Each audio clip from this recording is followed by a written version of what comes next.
गुरुर्ब्रह्मा गुरुर्विष्णुः गुरुर्देवो महेश्वरः गुरुः साक्षात् परं ब्रह्म तस्मै श्री गुरवे नमः तस्मै श्री गुरवे नमः तस्मै श्री गुरवे नमः.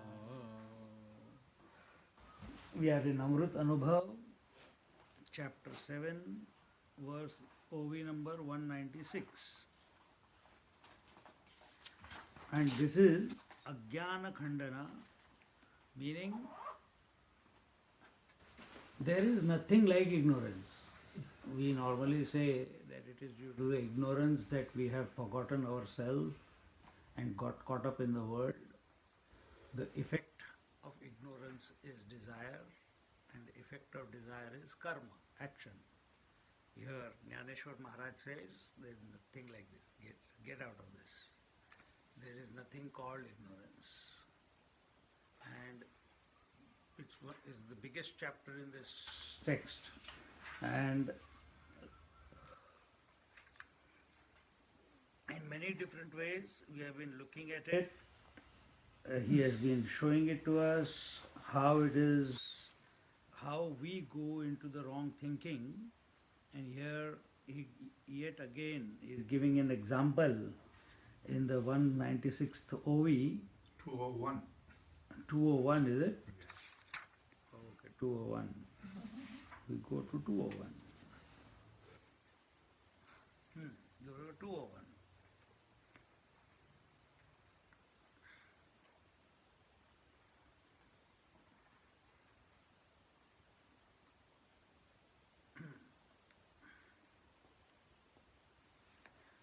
So what is the way to catch the truth or be the truth? Here the teacher says that, Swamiji says that the truth exists in the mutually cancelling opposites.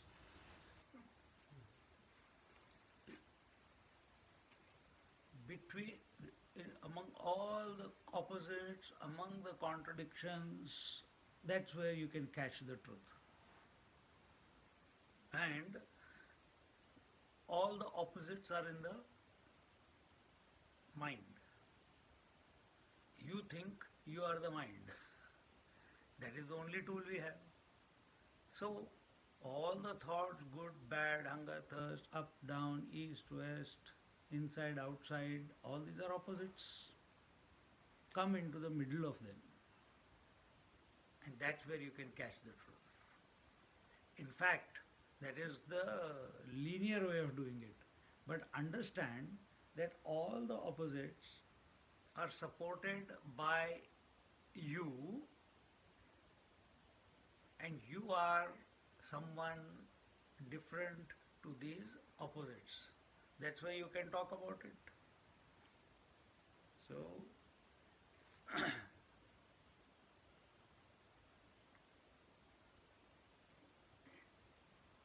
So in this way, the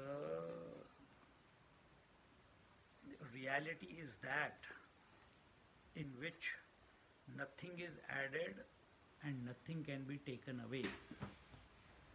Appearance of duality, appearance of opposites does not make the reality less, and removal of duality does not make the reality full. In other words, today's meditation, what we started off was how to go from manifestation to unmanifestation. And unmanifest appears can be taken or interacted with two ways. One is inert unmanifest, which is the deep sleep state, and the other is the conscious unmanifest, that is the self. So how do we make this journey from manifestation to unmanifestation? One way is recognize both are supported by me. That is one way, easy way, the direct way. That both are appearing. Waking and dream are the manifest. Deep sleep is the unmanifest. Both these, I'm not saying three purposely, both these manifestation and unmanifestation are supported by me. They exist in me, yet I am other than these two, even while I am supporting these two. And in meditation, we gave the example or the technique which the Lord gives in Bhagavad Gita, that if I am unable to come to that unmanifest, then take the support of Vibhuti. Vibhuti means specific manifestation. So these are all different techniques. There are n number of techniques. It's not that only what is written in the book or which is.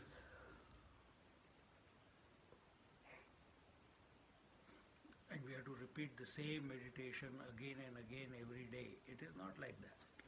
You are not the same. Yesterday you were different, today you are different. What emotions and thoughts you are having yesterday, they are different today.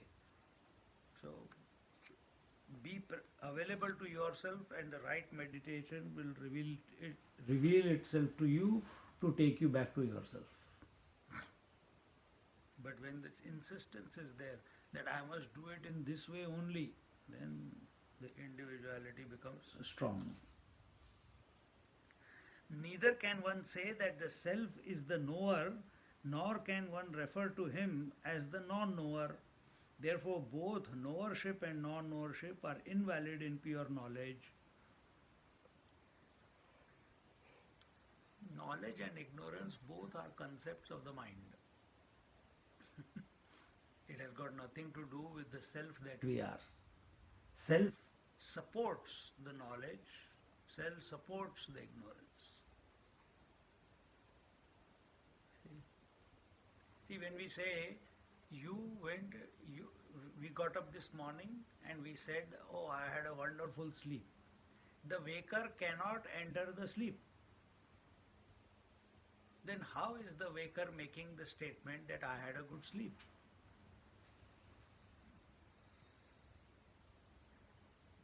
But who else will make the statement? That moment, what is happening is, you know also that you had a good sleep, but when I put it in this manner, then you have a, how? Isn't it? Then who is experiencing? If logic says waker was not there in the deep sleep, then who came to know that there was a wonderful sleep? That's the real you. So here Jnaneshwar Maharaj says,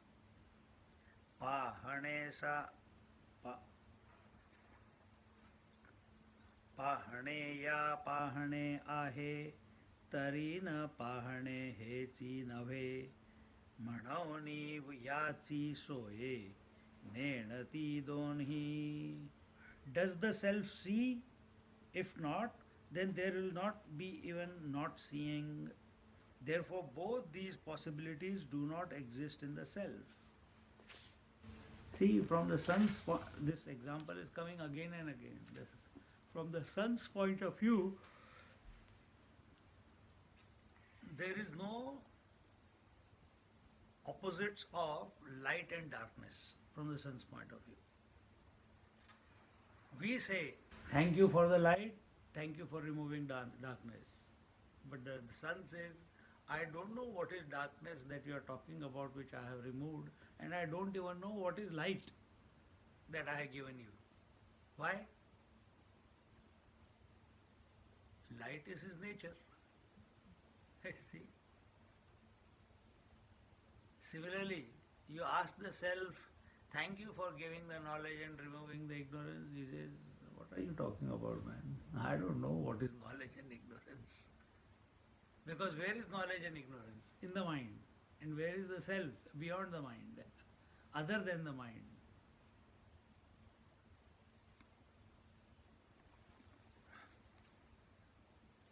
If we say if we say that it is the pure self which is seeing, and therefore with reference to the experience of seer seen, the self is the seer, then we are left with the doubt, who is then not a non-seer or non-knower?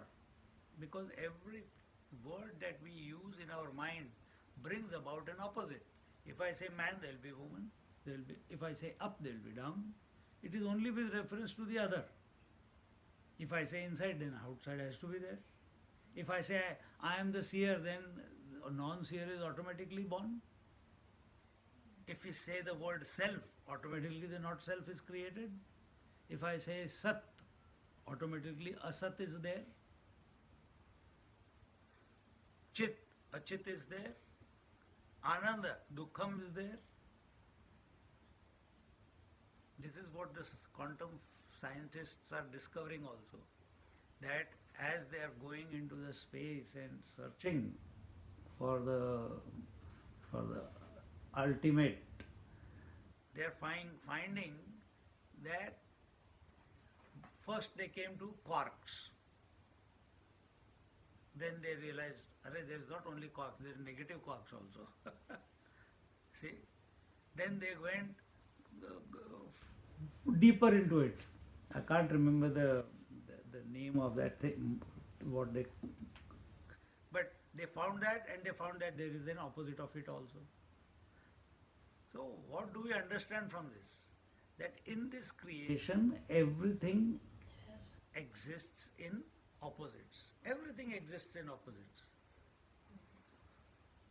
If there is disease, there must be health. If you say, I have got a right eye, then left eye is also there. If you say, I got a front, then back also is there.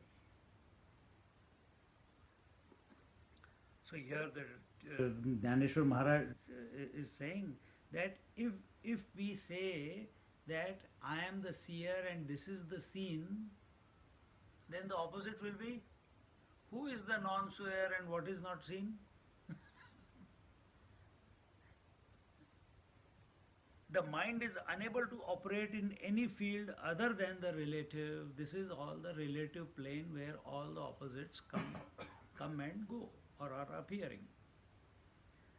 This being so, any effort to know the truth through the instrument of the mind becomes useless. Recognize this. This is the difficulty that lot of seekers come across, and that is they are searching for the truth through the mind. Yesterday one girl came and she was saying, Swamiji, I am practicing mindfulness. I said, good, very good. But I am getting stuck somewhere. I said, tell me, what do you do in mindfulness? She says, I watch my thoughts. I said, good. What else? I watch my emotions. And what else? Then I don't know. They all dissolve somewhere, and then I am in a very peaceful state. I am in a mindlessness state. I am in an empty state. There is nothing in the mind. But it lasts only a little bit. I said, okay, let's take all the data that you have given. Firstly, do you know that you are in the mind? You just now told me you are in a mindless state. Do you know that you are in the mindless state while you are in the mindlessness, or after you wake up? After you come out of that experience?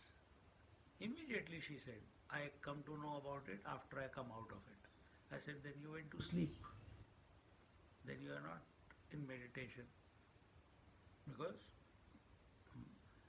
how can you experience, just like we come out of sleep and we say, I had a good sleep, same thing she is saying.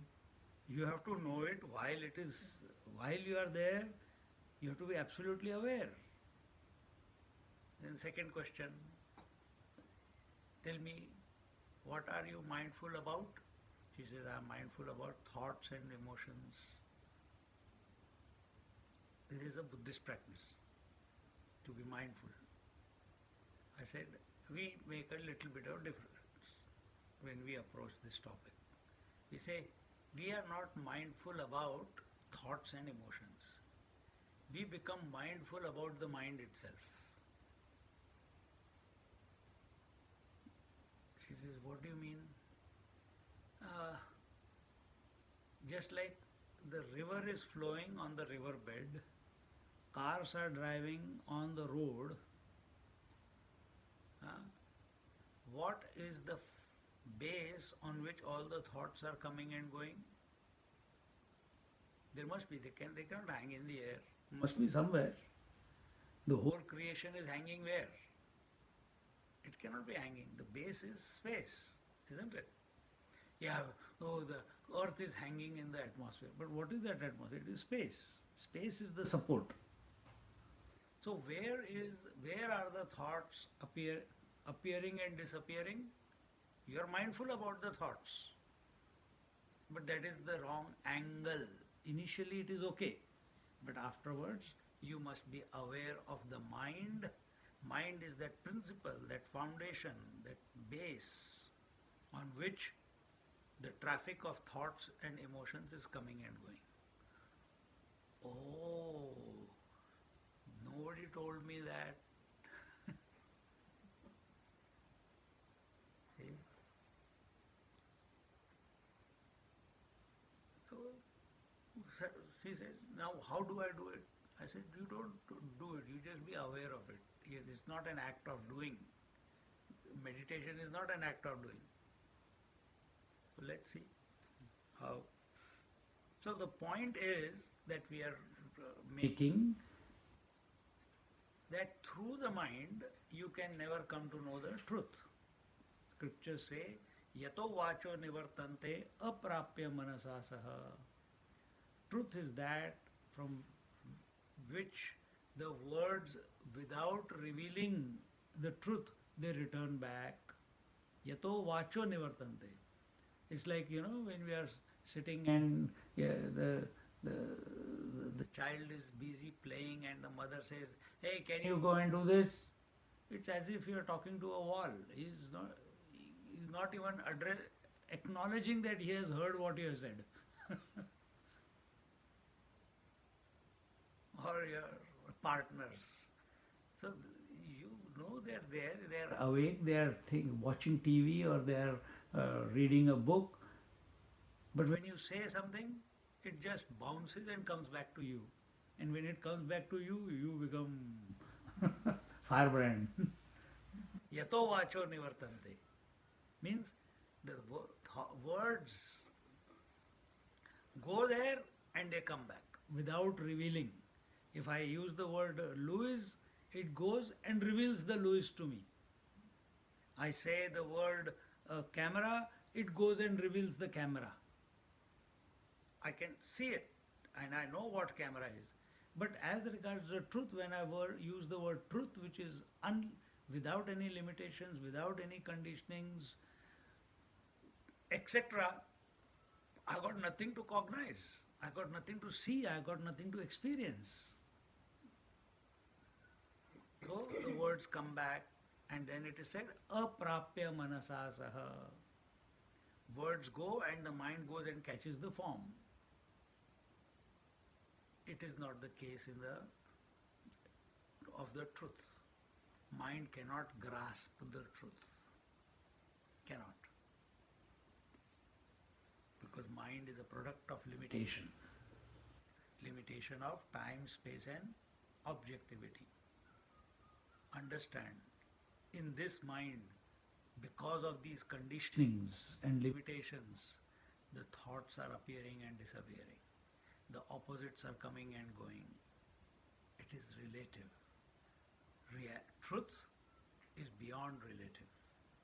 Relative or something finite can never come to know the infinite or the one which is beyond relative. Aprapya manasa saha. Therefore, the spiritual teacher's main concern is to destroy the last trace of concept formation in the student's mind. And therefore, if you read the scriptures, they are not trying to create a new concept. Truth, the self that we are, is not a concept. Concept is only in the intellect. Theory is only in the intellect. Reincarnation can be a theory, it can be a concept. Space, air, fire, water, earth, they can be a concept. Body can be a concept, it can be conceptualized in the mind. Emotions can be a concept. But the truth, the self that we are, it is not a concept. If anything is, if the mind is not there, still the truth is. If the creation is not there, still the Paramatma is.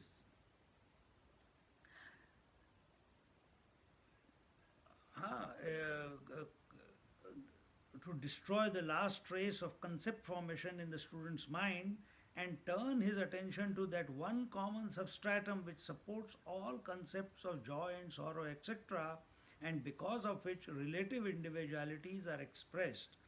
The pure self can never be known to the knower of the truth or to the non-knower of the truth. So the idea is that if you use the word knower, non-knower is born. If you use the word seer, non-seer is born.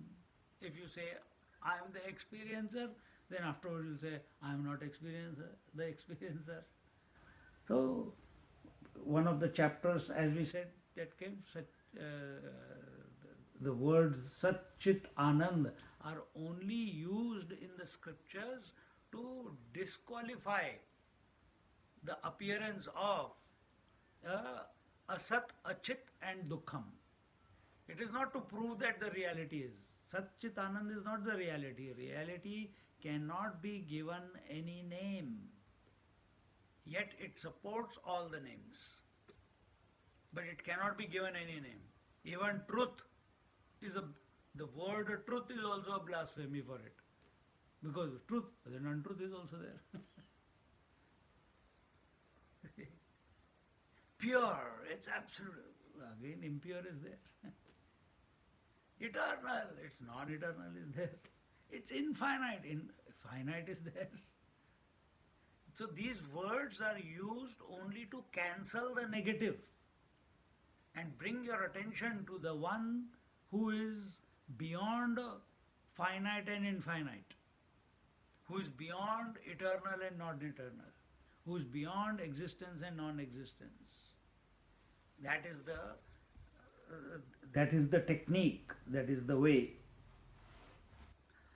And in this way, when asked, are you realized? Swami Ramadasa used to say, a wise man alone knows the weight of the wise man. Someone asked our teacher, are you realized? He said, yes. No. Yes, because that is my essential nature. He has got no doubt about it. No, because I cannot talk about it. No words will ever be able to convince you that I am realized or the self is. Take it in another way. Yes, I know myself as I am, and no, because I don't know how you are looking at me. You are not looking at me the way I look at myself, isn't it? Yes and no.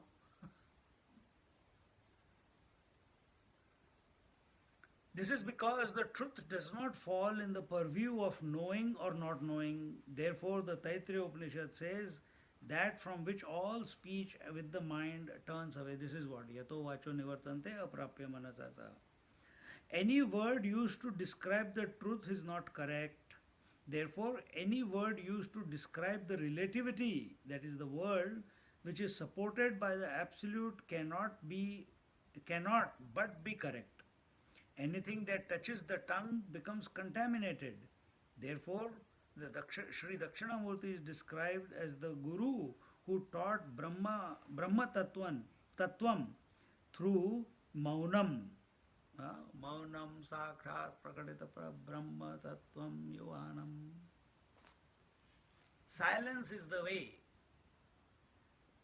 I don't know, in our culture, once anything touches the tongue, it becomes contaminated, and I will, even now, I will not, as kids we may have done it out of ignorance, but now I will not eat anything from my mom's plate or anyone else's plate. That if I cannot touch something in my mouth and then give it to someone else's in someone else's mouth, it is unhygienic also, because my germs have gone into it, because germs are always there. See? So here the teacher is saying that the words have come from the tongue. Without the tongue you cannot speak. Words are an expression of contamination. They cannot reveal the truth. They are not pure. Words are finite. Words are formed under a certain circumstance, under a certain condition. So therefore, words cannot come to know the truth. Then what is the way? Silence is the way. In silence alone the truth is revealed. Then people say, if silence is the way, then how will I function in this world? Then get out of here. Because this text is not for a beginner. You must have worked all this out in your life, then you have come to this text. Silence, how will I? No, you find out. In spite of everything, how you can be silent. That you are in silence. Nothing should touch you. Mirror is silent. Dakshinamurti says, mirror is silent. Everyone comes in front of it, it reflects, but it doesn't get disturbed. Silence is having a disposition of accepting everything. Second, rejecting nothing. And third, retaining nothing. Accepting everything, rejecting nothing, retaining nothing.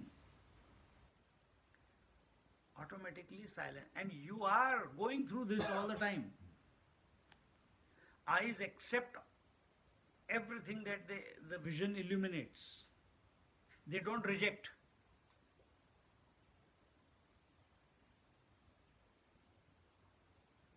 Two things that are automatically going on with the eyes. Majority of the things they don't retain. Majority of the things they don't retain.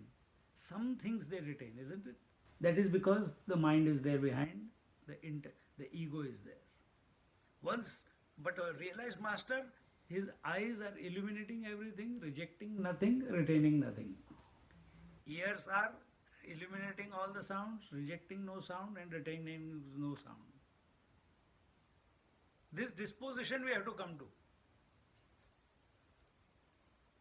Mind also is accepting all the thoughts that are erupting in its womb, not rejecting any thoughts.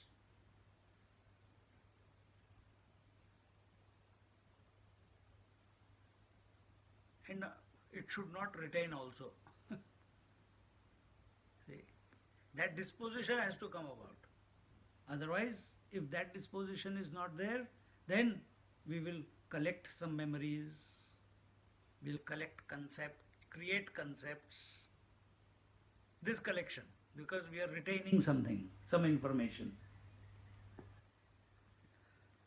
And therefore, this silence is not the silence of dullness. It is not the shanti as opposed to ashanti. It is prashanti. Therefore, Sai Baba's place is called Prashanti Nilayam, the abode of transcendental silence. And what is this transcendental silence? Which supports the silence and the non-silence, yet is independent of it. This is what I told the girl yesterday.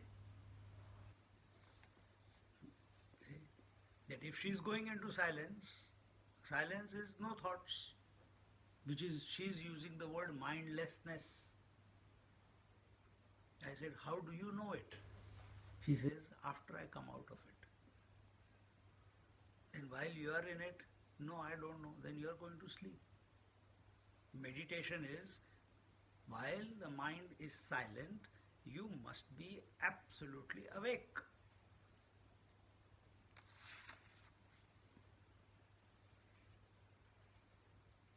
This silence is not the silence of dullness. It is not the shanti as opposed to ashanti. If it is the undisturbed state of pure existence, the absolute I, which remains untouched by the presence or absence of the trio. Untouched by the presence or the absence of the trio means the knower known knowing, the seer seen seeing, the hearer heard hearing, the thinker thought thinking, the experiencer experienced and experiencing. So a thought appears in the mind only when these three come together. And that is what is told, that maintaining this silence is not getting disturbed if this trio appears or does not appear. Meaning, if a thought appears or disappears, we are unconcerned, indifferent to it. Then alone this prashanti, the transcendental silence, will be revealed to us. This is mindfulness. But we become mindful of the thoughts. No, we have to be mindful of that I am that substratum who is supporting the appearance of the thoughts and the disappearance of the thoughts. Coming of the thoughts does not add anything to me, disappearance of the thought does not reduce anything from me. I remain as I am. I am ever complete. Therefore, Jnaneshwar Maharaj is telling us that as long as one is sympathetic to any of the above mentioned 3 points, the truth will never reveal itself to us. What are the 3 points? If you give value to the experiencer, you cannot know the truth. If you give value to the experienced, you cannot know the truth. If you give value to the experiencing, you cannot know the truth. If any of these 3, knower, known, knowing, if you give value to any one of these, truth will not reveal itself. You have to give 0 value to all the 3. Yesterday, because she came yesterday, so all these examples are there. She says, I have got all these experiences that are coming, and this thing happens and that thing happens. But having an experience, then now where has that experience gone? Now it is not there. So for some time an experience came, as transcendental and esoteric and mystic it may be, then it went away. She says yes. I said that which comes and goes cannot be permanent thing. Truth is the permanent principle. So that fantastic experience as it may be, it was still a figment of imagination or a phenomena that was appearing. Hopefully she understood. Therefore, let us see but not see, let us hear but not hear, let nothing in the world disturb us. This rock foundation of all the presence and absence of experiences is the real I. There is no other way of attaining the truth. Neither knowledge nor ignorance can help in achieving it. Neither knowledge nor ignorance. Ignorance we can understand. Ignorance cannot help us reveal the truth. But how can knowledge not reveal us the truth? Are we not in the process of gaining knowledge now? Are we in the process of gaining knowledge? We think we are.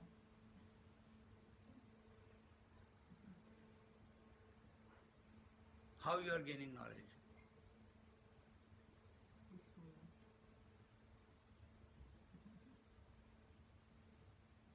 Silence. What silence? Understanding. understanding you when you come in. Understanding means then you're creating a concept. Uncle. Reading, watching, Huh? reading, watching, Reading, Hearing. watching. hearing. That is knowledge. Reading will become non-reading. You're not reading all the time. You're not watching all the time. You're not in satsang all the time.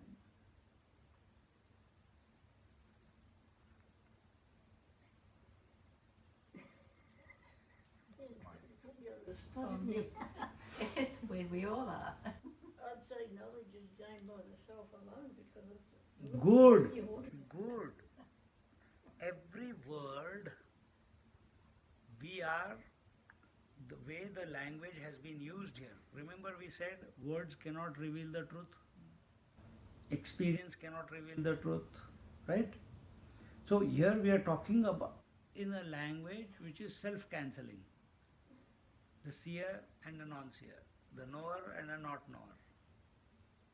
So while this is being talked about, are we creating a concept in our mind that, oh, this is very confusing language, man?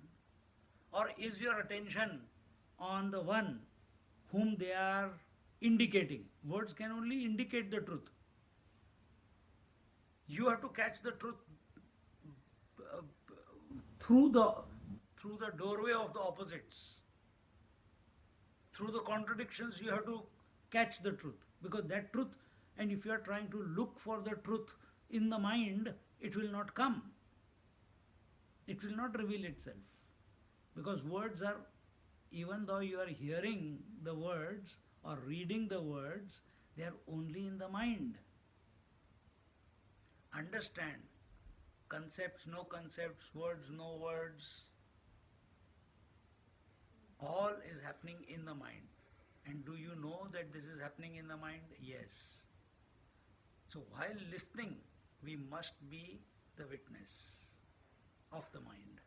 It must make us fall back into ourselves while listening.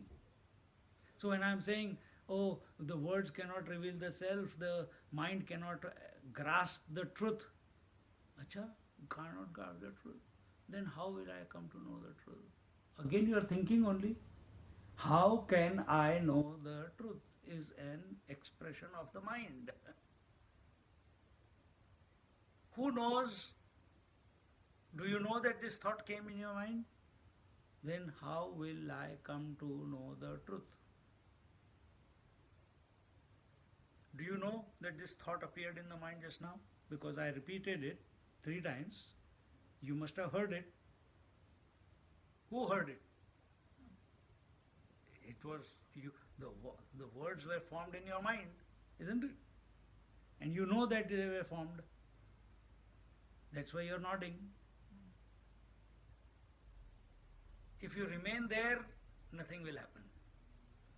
While this is taking place, if you remain the one in whose presence these words formed in the mind and then went away, then you are touching the self.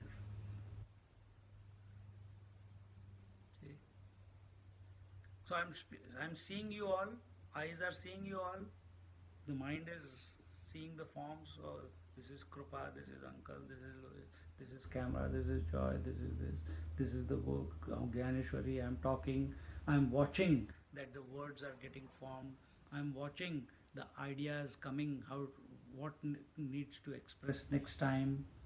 It's happening at a great speed, but I'm watching. If my attention is on you, then I will try to convince you.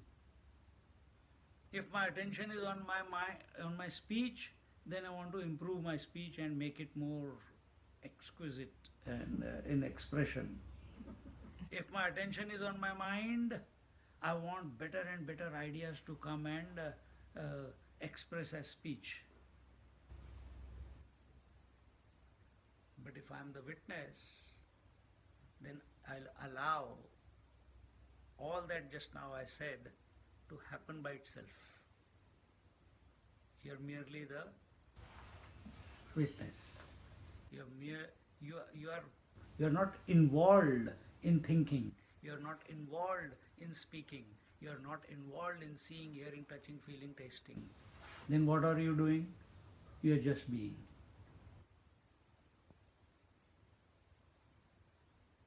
And that is the truth. That there has never been a time that you have been a seer. Seeing happens, eyes open, seeing begins. This idiot comes and says, I'm seeing. You wake up and thinking begins.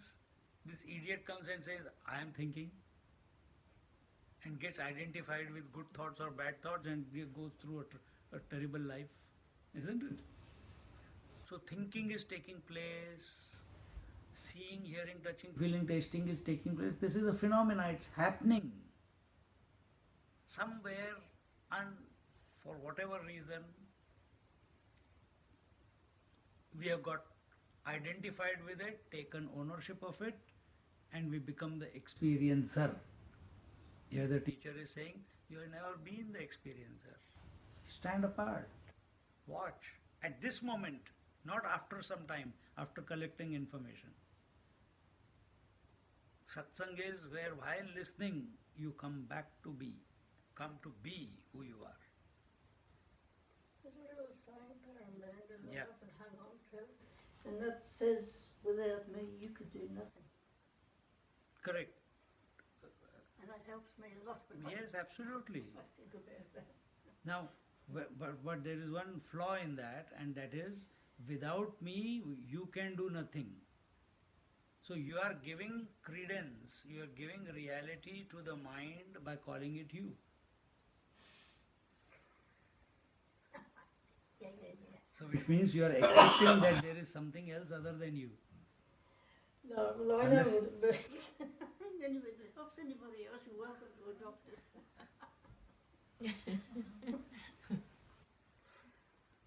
But yes, no, I understand what I'm looking at it from all angles. Yes, at one level, without the real me, nothing else exists. And where is everything? It's only in the mind. Mind does not exist if I am not there. See? So while listening, while going through life, come to be this real you. Come to be this substratum. And to fully,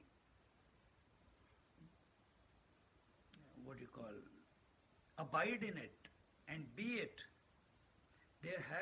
you have to remain undisturbed by whatever the world is throwing at you.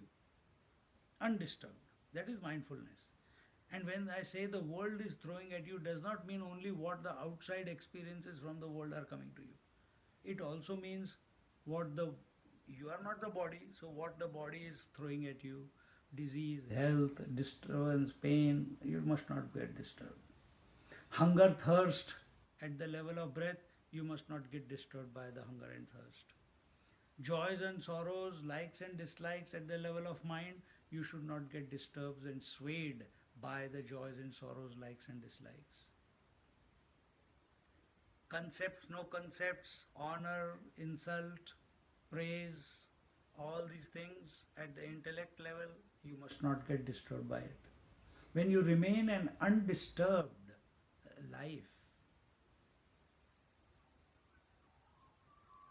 when you are living, if you remain undisturbed after a period of time, automatically this silence that we are talking about, when the impact of the thoughts, the world reduces, how long will it take to reduce the impact of the world? Of opposites? As long as you give brains to Exactly. It can be like this. From one moment to the next, you are you. It's that quick. It's instantaneous. It doesn't take long time. And that is where So if it doesn't take long time, then why do we have to do pranayam, yoga, this, that? Do if you want, because you can't come to yourself, so you want to do all that. Why are we studying such a big text? Because you are not able to come back to yourself, or you enjoy that the thoughts that are presented in here allow you to come back to yourself. Initially, support is required. When a small child starts learning to walk, he needs support to stand up, to walk. But afterwards, he doesn't need any support, he keeps running away. So similarly, as initial stages, every time we come to a satsang, every time we study a textbook, some scripture, we fall back into ourselves, till it becomes the norm for us, that we remain in that silent disposition, that wakeful silence. Swamiji calls it eloquent silence. See? And it is not opposed to sounds or no sounds. It is not opposed to the pair of opposites or no pair of opposites. That is prashanti. Prashanti is not opposed to ashanti, and it is not favorable to shanti. Shanti means peace. So, transcendental peace is not opposed to peace or no peace. See? Just like the sun is not opposed to day and night. It is not opposed to it. It is not favorable towards the light and it is unfavorable towards the darkness. We are saying that tamaso ma jyotirgamaya. Remove the darkness and reveal the light. But from sun's point of view, both these opposites stand mutually cancelled, isn't it? Because from the sun's point of view, there is no day and no night. The moment we fall back into ourselves, the real self, the witness, not even the witness, the being, then all opposites that appear in the mind, they stand mutually cancelled. It automatically happens. You don't have to put any efforts to mutually cancel them. They'll automatically cancel themselves, provided we come to the substratum and recognize that we are the substratum. When the self exists beyond knower-known duality, who will know whom? When the self, if this transcendental self, this prashanti that we are talking about, it exists beyond the knower-known duality. So there is no witnesser and witnessed, knower and known, observer and observed. Then who will know whom? How can the I needs something to know itself. But how can the I come to know itself? Because these are the thoughts. So everything you know, this is the subject, this is the object. And the way of knowing is, at the moment for us, the interaction between the subject I and the object is through the medium of thoughts. A thought is formed when this triputi is there, subject, object and the instrument of knowledge. Knower, known, knowing. Experiencer, experience, experiencing. Seer, seen, seeing. Subject, object and instrument of knowledge. But when object is also not there, when knower, the I, and the known, the object is not there, then who will know whom?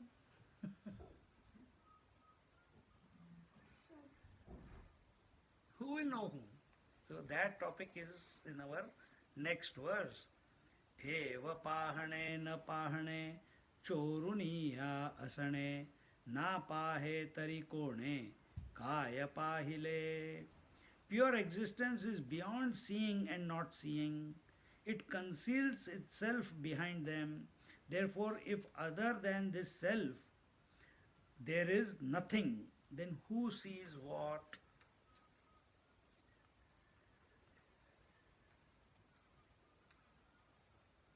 Then who sees what? What you said before, self-knowing? Say that again. Self-knowing? Self-knowing, yeah, but then it will lead to self not knowing also. If you take the words and in the spirit of what is being told here, every word will create its own opposite. And yet we have only the words, so we must not get caught up in the trap of the words. Oh, he said this, oh, she said that, oh, it was written there like this, oh, I read that there. Don't get caught up. Be the reality. It's not a copy thing, because the book said so I am. It's not like that. I am not because the scriptures say so. That's foolish. Oh, Upanishads are telling that I am that self, you are that. That's foolish. They are only they cannot reveal yourself to you. They are only words. And scriptures are there because you are there. You are giving the reality to the scriptures. Scriptures are not giving the reality to you. It's a different take. If you are not there, who will study the scriptures? Dead man doesn't study scriptures. See? Existence is beyond the limitation of seeing and not seeing. At one end is the seer and the other end is the seen. One end is the subject, the other end is the object. These are the two ends of the mind. Mind always appears in opposites. When the two come together, seeing occurs. Here the truth belongs neither to the seer nor to the seen. A second interpretation is, it is the seeing which is expressing as the duality of seer and seen. It is the seeing which is... The pure existence neither takes the load of the seer, the experiencer, and suffers, nor does it take the load of the seen and becomes inert. It only hides behind the disguise of being seer and seen. See, what happens is, pure consciousness, when it expresses through the mind, pure consciousness, when it expresses through the mind, it dichotomizes, means it becomes two. Just like the white light, when it when the sun's light expresses through the atmosphere or the earth, under certain conditions, that one light, pure light, which has no color, becomes 7 colors. When you put a candle and see it through the prism, you will see the 7 colors on the other side, isn't it? Similarly, this pure self, it is just an example, don't start imagining like that. That mind is there and the self is there and the light is going through. Not like that. But just we are explaining. So this pure self, when the light of the pure self passes through the prism of the mind, it dichotomizes. Not into 7 colors, but into 2. And those 2 are, one is the I, the subject, and the other is the object. This I, we call it as consciousness, not the pure consciousness. Consciousness and everything else is inert. The interaction, consciousness always remains the same. Who is it? Come in. This I always remains the same. But the objects keep changing. Objects keep changing. The inert matter keeps changing. It is the I which is interacting with different objects, isn't it? Now it is interacting with you, with him, with him, with her. Sometimes the I becomes the seer, sometimes the I becomes the experiencer, sometimes I takes the role of knower, sometimes the I takes the role of hearer, taster.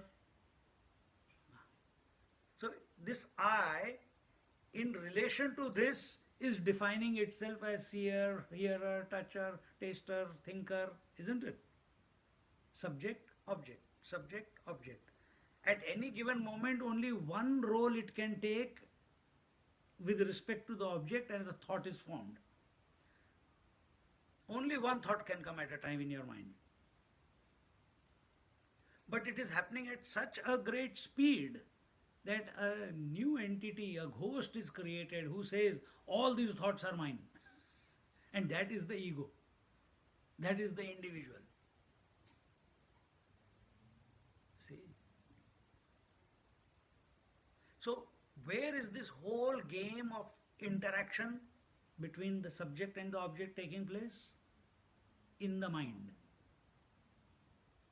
And we consider ourselves to be this subject in the mind. Because we consider ourselves to be the thinking person. We consider ourselves to be the experiencer. We forget that we are the real one who came and expressed, and we say, oh, I have to drop the world in order to come to know me. No, you yourself, the real you, are yourself are expressing as consciousness and inertness and matter. Nothing is outside of you. Just like all the colors of the rainbow or all the reflection.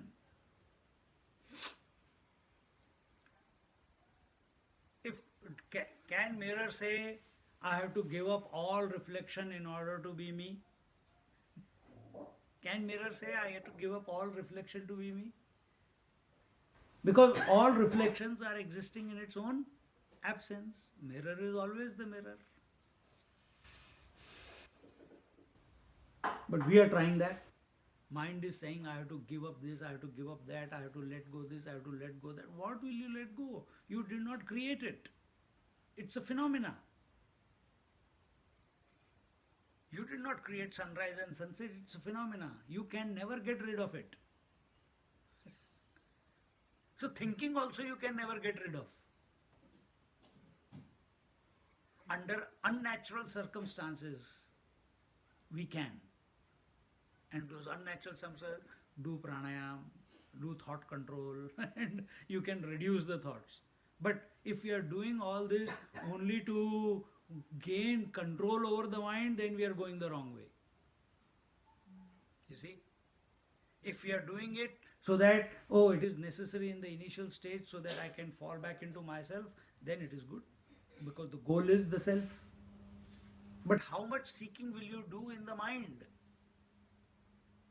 A point must come, and that comes only through satsang, that we come to realize that all efforts that are put in the mind cancel themselves. They are indicating someone who is beyond the mind. See? And that is what is told here, that all these, that the reality hides behind the disguise of being seer and the seen. Therefore, if someone insists that the self is the knower, pray tell us, who will know whom? Knowing or not knowing has nothing to do with the existence. In the relative world, one expects proof or a witness as an authority of knowledge. But in the case of absolute being, no such authority is required. Therefore, one has to withdraw from the relative perception. There are two types of relative perception. I will not cover that topic now. Let's leave it at this point. So we always want a proof of experience. Today's society, everything they want proof. They want to question and they want proof. All science is based on proof, proof, proof, proof. Deepa माझ्यासाठी also. They want proof. They will not accept anything. blindly. But that proof is only in the mind. Yes, in the empirical world, in discoveries, in scientific discoveries, proof is required in order to, in court also, proof, guilty till not, no, not guilty till proven, isn't it? And it can, so many culprits go, the good lawyer, they can disprove that he is not a culprit. So it is not the right means of knowledge. Proof is not enough. When it comes in the relative world, to some extent, yes. But when it comes to the self, this proof finding, wanting to have a conclusion, wanting to have a experience, you are the individual and you are wanting to know the self. This I, the individual is the small I, it's wanting to discover that it is the big I. You are the wave and you want to discover the ocean, that I am the ocean. The waveness has to disappear. The individualness has to disappear in order for the ocean to appear for that wave. As a wave, the wave can never experience the infinitude and the depth and the vast expanse of the ocean because it is identified with itself. See? So this individual I must vanish, must give up its insistence that I must have an experience of the infinite. It must give. Initially it is good. I want moksha, I want liberation, I want self-realization. But it must give up that insistence. Once it comes to the doorway, comes to the threshold of reality, to the sanctum sanctorium, it must give that up. Otherwise it will fall back into the mind. You know, the one thing I want to know, through my own experience, I suppose you'd say, that it doesn't matter whether I go there or there or there or there, wherever I go, consciousness isn't there. It's not with the day because I wouldn't know anything about it. If the consciousness... If consciousness, look, No, I understood. Say the sentence again. If the consciousness... if the consciousness is not there, then there would be nothing to be known. If the consciousness is not there, then there is nothing to be known, to be conscious of. Yes. Okay, yes. Yeah, that's all I can say. That's But- all I but- know. But the consciousness, there has never been a time that consciousness is not there. That's right. That's what I'm saying. What we call as conscious, that a dead man is not conscious, that is expression of consciousness. In that sense, yeah. But the true consciousness is never absent. It is ever. That's what I'm saying. That's Yes, what I'm saying. yes. No matter where I go, whether it's heaven, hell, astral planes, anywhere else, Believe I me, am there. believe me, you will not go anywhere. No, I don't think so either. But I'm Good.